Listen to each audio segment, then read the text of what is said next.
The equation of motion of centre of inertia of a rigid body, किसी भी rigid body का जो centre of inertia होता है उसके मोशन का इक्वेशन। तो सबसे पहले समझते हैं सेंटर ऑफ इनर्शिया आखिर होता क्या है किसी भी रिजिड बॉडी का। देखिए रिजिड बॉडी के केस में सेंटर ऑफ इनर्शिया और कुछ नहीं है बल्कि सेंटर ऑफ ग्रेविटी है। सेंटर ऑफ इनर्शिया क्या है? सेंटर ऑफ इनर्शिया जो है वो सेंटर ऑफ ग्रेविटी है, दैट इज सीजी। अगर सपोज कीजिए आपके पास कोई एक रिजिड बॉडी है ये, और इसका वेट है डब्लू, ठीक है। तो इस रिजिड बॉडी का जो वेट है डब्लू, ये जिस पॉइंट से एक्ट करेगा उसी पॉइंट को सीजी कहते हैं। आपको सीजी समझ आता है? जैसे मान लेते हैं ये कोई पॉइंट है सी, ठीक है, और यहाँ से इस रिजिड बॉडी का होल वेट एक्ट कर रहा है, तो इस पॉइंट को इस रिजिड बॉडी का सीजी कहा जाएगा, ठीक है। सीजी क्या होता है? सीजी वैसा पॉइंट होता है किसी भी बॉडी का जहाँ से उस बॉडी का होल वेट एक्ट करता है। और रिजिड बॉडी के केस में centre of inertia centre of gravity को ही कहते हैं, ठीक है। तो सेंटर ऑफ इनर्शिया आपको समझ आ गया।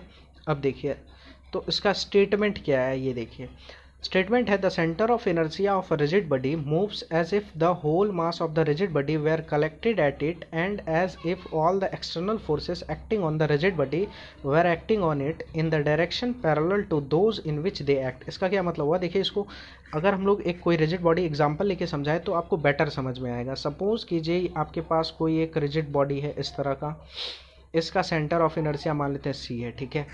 तो यहाँ स्टेटमेंट के अकॉर्डिंग क्या कहा जा रहा है कि जो सेंटर ऑफ इनर्शिया है रिजिड बॉडी का वो मूव करता है इस प्रकार से कि अगर जो होल मास है आपका रिजिड बॉडी का वो अगर सेंटर ऑफ इनर्शिया पे कंसंट्रेट कर जाए, मतलब सेंटर ऑफ इनर्शिया पे कलेक्ट हो जाए, ठीक है। अगर मान लेते हैं इस रिजिड बॉडी का मास कैपिटल एम है, तो इस पूरे रिजिड बॉडी का मास कैपिटल एम है, और अगर ये मास इस पर्टिकुलर पॉइंट पर आकर कलेक्ट कर जाए, मतलब इस पॉइंट पर आकर कंसंट्रेट कर जाए, ठीक है, मतलब ये पॉइंट क्या है? Centre of inertia. तो सेंटर ऑफ इनर्शिया पे अगर पूरे रिजिड बॉडी का मास आ जाए और and as if all the external forces acting on the rigid body were acting on it, मान लिया जाए इस रिजिड बॉडी में फोर्स लग रहा है इस डायरेक्शन से, इस डायरेक्शन से और इस डायरेक्शन से, ठीक है। तो क्या कहता है कि जो रिजिड बॉडी पे फोर्स लग रहा है वो फोर्स अब अगर सेंटर ऑफ इनर्शिया पे लगने लगे, ठीक है, in the direction parallel to those in which they act. इसका मतलब ये हुआ कि जिस डायरेक्शन में रिजिड बॉडी पे फोर्स लग रहा था उसी डायरेक्शन के पैरेलल में अगर सेंटर ऑफ इनर्शिया पे फोर्स लगने लगे, मतलब जैसे यहाँ पे ये फोर्स लग रहा था तो इसी फोर्स के डायरेक्शन के पैरेलल में अगर सेंटर ऑफ इनर्शिया पे फोर्स लगने लगे, ठीक है। जैसे यहाँ फोर्स लग रहा था रिजिड बॉडी का, तो उसी फोर्स के डायरेक्शन के पैरेलल में अगर सेंटर ऑफ इनर्शिया पे फोर्स लगने लगे, जैसे यहाँ फोर्स लग रहा था रिजिड बॉडी पे, तो रिजिड बॉडी पे लगने के बदले अगर अब सेंटर ऑफ इनर्शिया पे लगने लगे उसी जिस डायरेक्शन में लग रहा था उसी डायरेक्शन के पैरेलल में, तब जो मोशन होगा सेंटर ऑफ इनर्शिया का, ठीक है, उसी मोशन के बारे में कहा जा रहा है, ठीक है। तो आपको ये समझ आ गया। अब देखिए इसको हम लोग प्रूफ करेंगे, तो चलते हैं। देखिए सबसे पहले एक फ्रेम ऑफ रेफरेंस लेंगे, तो late O comma xi eta zeta be a frame of reference and there be a rigid body of mass M.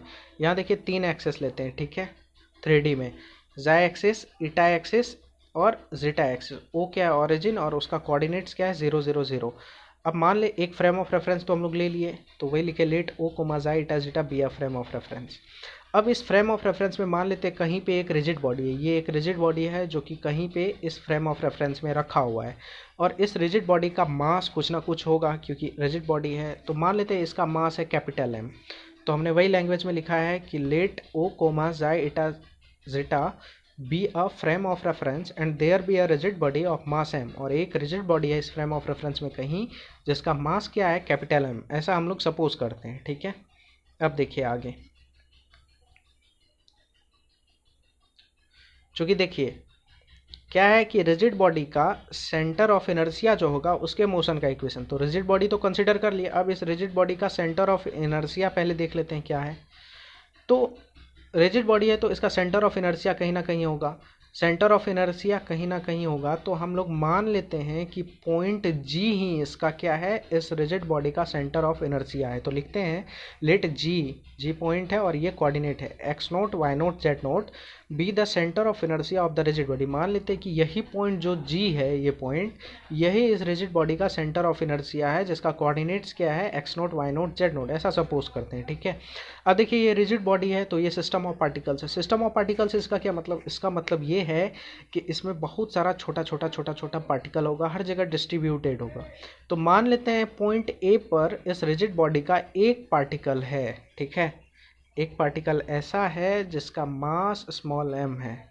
जब इस पॉइंट ए पर कोई एक पार्टिकल है तो उसका कुछ ना कुछ मास होगा। तो मान लेते हैं स्मॉल m उस पार्टिकल का मास है जो कि पॉइंट ए पर है, और पॉइंट ए का कोऑर्डिनेट क्या है, एक्स वाई जेड। ठीक है, तो हमने वही लिखा है लैंग्वेज में, let A x y z be the position of a particle of mass m।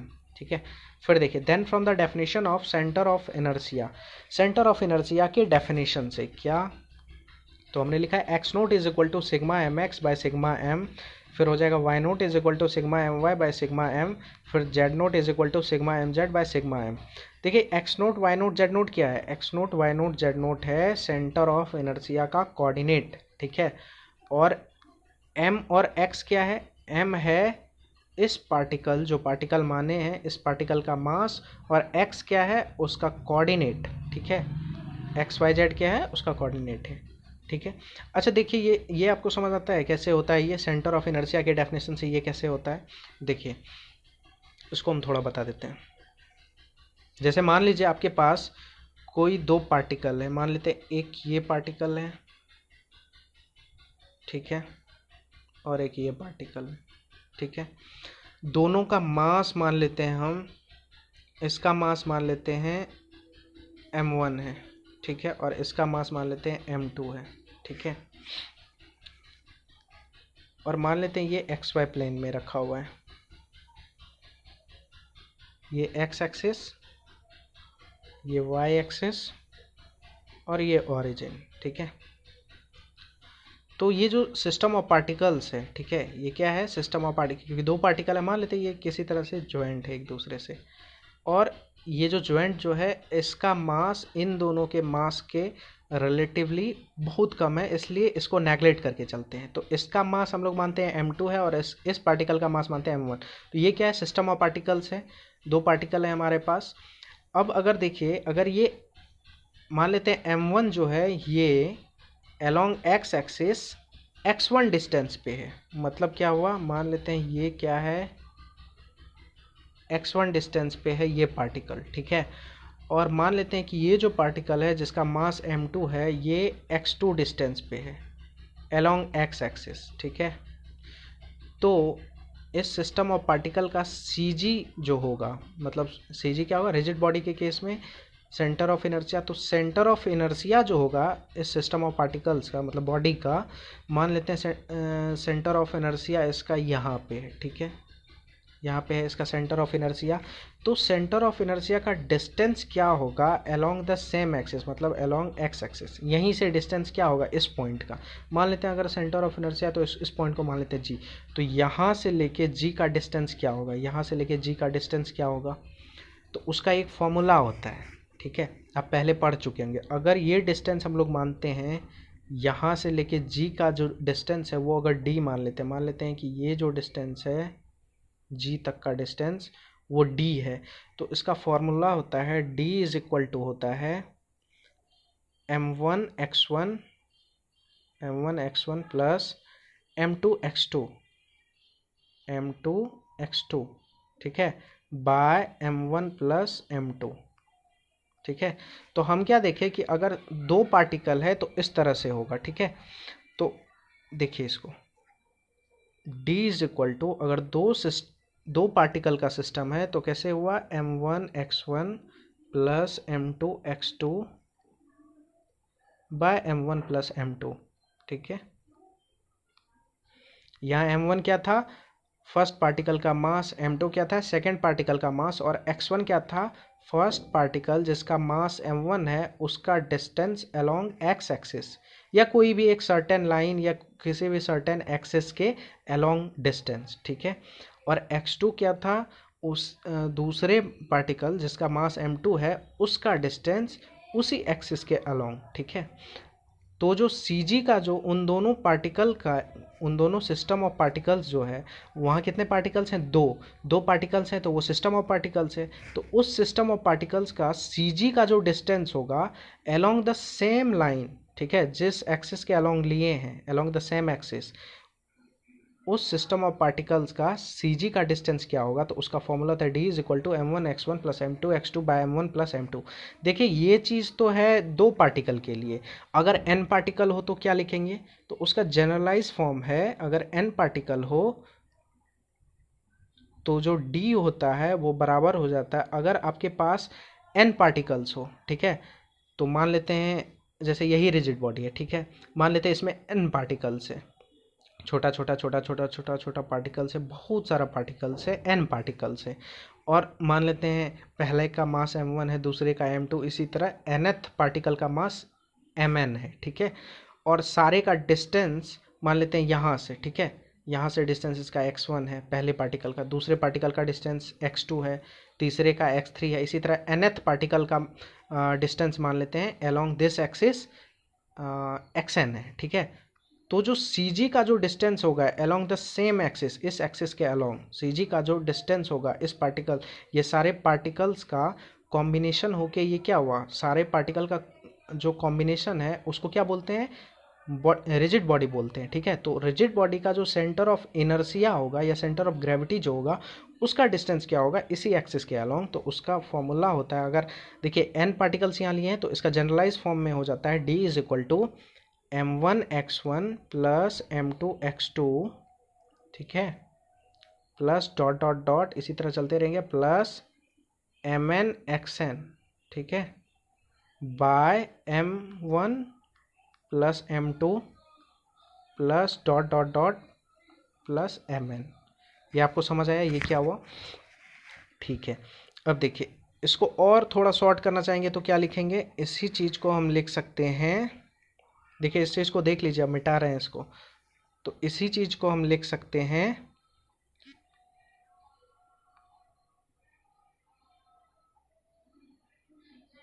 d is equal to sigma i is equal to 1 to n mi xi, ठीक है, by sigma i is equal to 1 to n mi, ऐसा लिख सकते हैं। और ये जो होगा sigma i is equal to 1 to n mi, ये किसके बराबर हो जाएगा, ये हो जाएगा पूरे रिजिड बॉडी के मास के बराबर। क्यों हो जाएगा, क्योंकि मान लेते हैं इसमें n पार्टिकल्स था, ठीक है, और n पार्टिकल्स का अगर मास को जोड़ दे, सारे पार्टिकल्स के मास को जोड़ दे, तो ये किसके मास के बराबर हो जाएगी, ये पूरे रिजिड बॉडी के मास के बराबर नहीं हो जाएगा। तो इसको हम लोग क्या लिख सकते हैं, अगर इस पूरे रिजिड बॉडी का मास हम लोग m माने तो ये क्या हो जाएगा, ये m के बराबर हो जाएगा ना। तो ये फॉर्मूला है, इसको हम लोग यूज़ करेंगे, इसलिए हम आपको ऐसे बता दिए, ठीक है।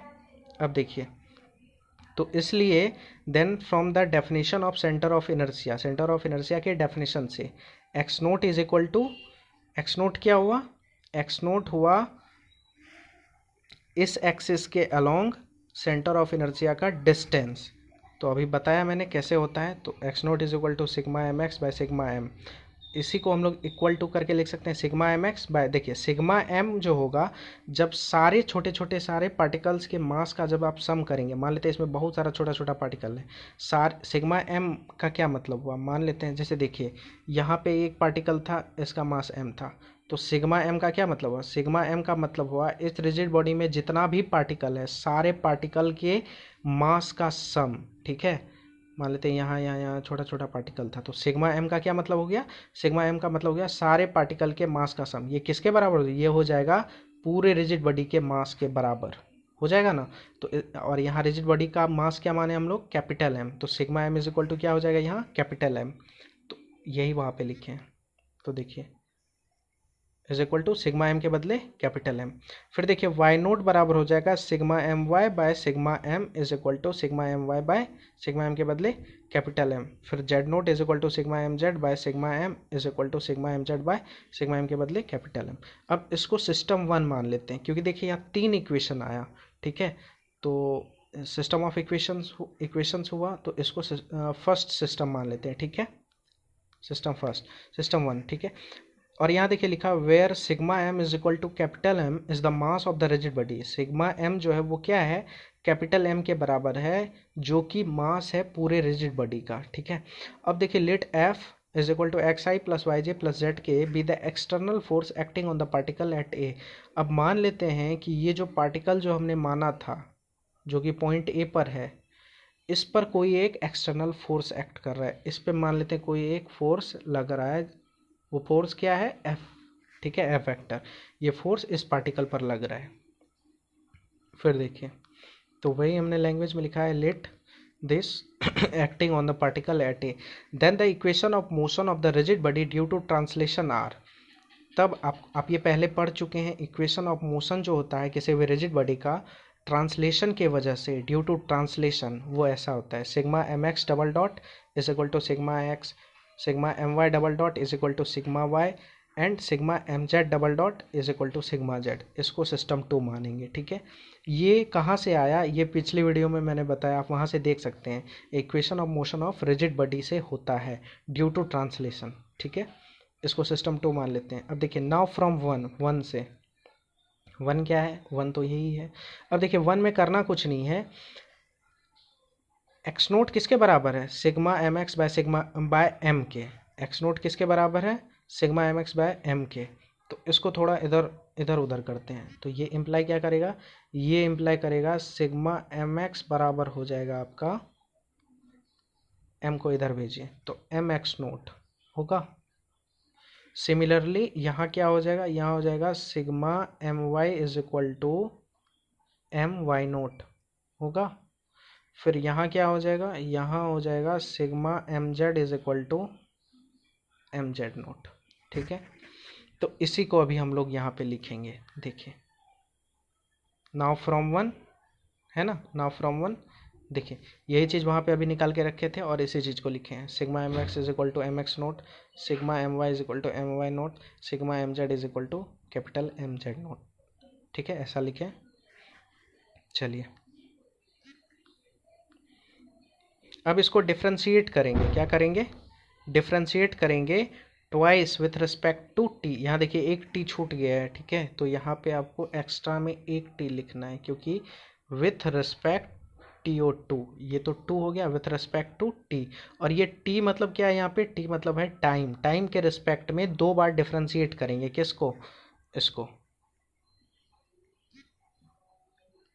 इस सिस्टम को, मतलब तीनों इक्वेशन को डिफ्रेंशिएट करेंगे 2 बार with respect to T, time के रिस्पेक्ट में। ठीक है, तो देखिए क्या हो जाएगा, sigma M X double dot is equal to M X naught double dot, फिर हो जाएगा sigma M Y double dot is equal to M Y naught का डबल डॉट, फिर sigma M Z double dot is equal to M Z naught का double dot. इसको system 3 मानेंगे। ये कैसे हुआ आपको पता है ना, जैसे देखिए सिग्मा एम एक्स का क्या मतलब है, सिग्मा एम एक्स का मतलब है, अगर मान लेते हैं जो रिजिड बॉडी हम लोग लिए थे उसमें मान लेते हैं 3 पार्टिकल हैं, M1 M2 और M3।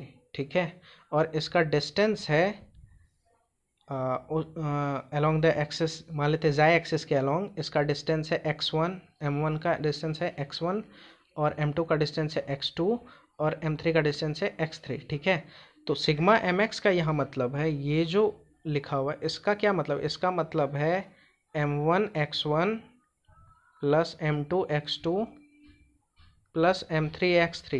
ठीक है, तो जब यही किसके बराबर है, अगर यहाँ मान लेते हैं कि ये रिजिड बॉडी अगर सिस्टम ऑफ 3 पार्टिकल था, ठीक है, अगर सिस्टम ऑफ 3 पार्टिकल्स था तो ऐसा होगा। तो हमको तो पता नहीं है उसमें कितने पार्टिकल्स हैं, इसलिए हमने सिग्मा लगा दिया है, जितने भी पार्टिकल्स हों सारे के सारे कवर अप हो जाएंगे इसमें। ठीक है, तो ये किसके बराबर है, एम एक्स नोट के। तो जब आप डिफ्रेंशिएट करोगे 2 बार तो क्या होगा, M1 क्या है यहाँ पे, M1 क्या है आपका, ये तो आपका कांस्टेंट है, तो डिफ्रेंशिएट कौन होगा, ये होगा x1 होगा, इसी तरह x2 डिफ्रेंशिएट होगा, इसी तरह x3 डिफ्रेंशिएट होगा, तो M1 तो आपका यही रह जाएगा। तो क्या हो जाएगा फाइनली अगले लाइन में, ये हो जाएगा M1 x1 का डबल डॉट, फिर क्या हो जाएगा, फिर हो जाएगा M2, ठीक है, x2 का डबल डॉट, इसी तरह फिर क्या हो जाएगा M3 x3 का डबल डॉट। तो आप क्या देखें, हर जगह मास क्या हो रहा है, कांस्टेंट रह जा रहा है, सिर्फ डिफरेंशिएट क्या हो रहा है, एक्स वाला टर्म हो रहा है, ठीक है। तो यहाँ पे भी क्या हो जाएगा, तो जब इसको डिफरेंशिएट करेंगे तो सिग्मा तो रहेगा ही, एम क्या हो जाएगा आपका, सारे में जब m कॉमन बच रहा है m1 आएगा, उसका कांस्टेंट रहेगा, फिर m2 कांस्टेंट रहेगा, तो जब उसको फिर से सिग्मा के रूप में लिखेगा, ठीक है, समेशन के फॉर्म में लिखेगा, तो फिर क्या होगा, m तो सारे में आ जाएगा, तो m कांस्टेंट हो गया था, आप देखें, तो फिर डिफरेंशिएट कौन होगा, x, तो वही हमने लिखा सिग्मा mx डबल डॉट, दो बार डिफरेंशिएट करें तो क्या हो जाएगा, इसको दो बार डिफरेंशिएट करेंगे क्या हो जाएगा, sigma M X double dot is equal to M, इधर भी m क्या है, कांस्टेंट टर्म है, इसलिए ये तो डिफरेंशिएट नहीं होगा, डिफरेंशिएट क्या होगा, x नोट, तो m ऐसे ही रह जाएगा, और x नोट का डबल डॉट मतलब दो बार डिफरेंशिएट हुआ, डबल डॉट का क्या मतलब होता है, दो बार डिफरेंशिएट हुआ, सिंगल डॉट का क्या मतलब होता है, एक बार डिफरेंशिएट हुआ, तो जब दो बार डिफरेंशिएट कर रहे हैं तो sigma M X double dot is equal to, दोनों साइड डिफरेंशिएट कर रहे हैं तो ऐसा होगा, ठीक है। तो हमने क्या किया, दो बार डिफरेंशिएट किया। अब इसको हम लोग सिस्टम 3 मान लेते हैं। अब देखिए फ्रॉम सिस्टम 2 एंड 3, सिस्टम 2 और 3 से, सिस्टम 2 क्या था, सिस्टम 2 ये है, सिस्टम 3 क्या है, ये है। अब देखिए थोड़ा इसको मतलब ऐसे करके दिखाते हैं। देखिए सिस्टम 2 और सिस्टम 3, इन दोनों में कुछ आपको कॉमन दिख रहा है, देखिए दोनों का जो LHS साइड है वो आपको सेम दिख रहा हो, देखिए यहाँ sigma M X double dot और यहाँ भी sigma M X double dot. फिर देखिए दूसरा इक्वेशन जो है वो है sigma M Y double dot और यहाँ भी है sigma M Y double dot. तीसरा इक्वेशन देखिए sigma M Z double dot और यहाँ भी तीसरा इक्वेशन क्या है, sigma M Z double dot. तो ये अगर इसके बराबर है और ये इसके बराबर, ये दोनों तो इक्वल है, तो ये दोनों बराबर हो गया ना, तो तीनों इक्वेशन का RHS साइड क्या होगा, आपस में बराबर हो जाएगा। तो फ्रॉम सिस्टम 2 एंड 3, ठीक है, 2 और 3 से क्या हो जाएगा, एम एक्स नोट मतलब ये जो है एम एक्स नोट का डबल डॉट, ये किसके बराबर हो जाएगा, अब इधर देखिए RHS में क्या था, यहाँ था सिग्मा एक्स, तो ये बराबर क्या हो जाएगा, सिग्मा एक्स। तो M X naught double dot is equal to sigma X. Similarly M Y naught double dot is equal to sigma Y, M Z naught double dot is equal to sigma Z. अब देखिए this is the required equation of motion of centre of inertia of the rigid body. यही जो system निकला मेरा, तीनों equation जो निकला, यही क्या है, equation of motion of centre of inertia को डिनोट करता है, सेंटर ऑफ इनर्शिया के मोशन के इक्वेशन को डिनोट करता है, ठीक है। तो यही हो गया प्रूफ।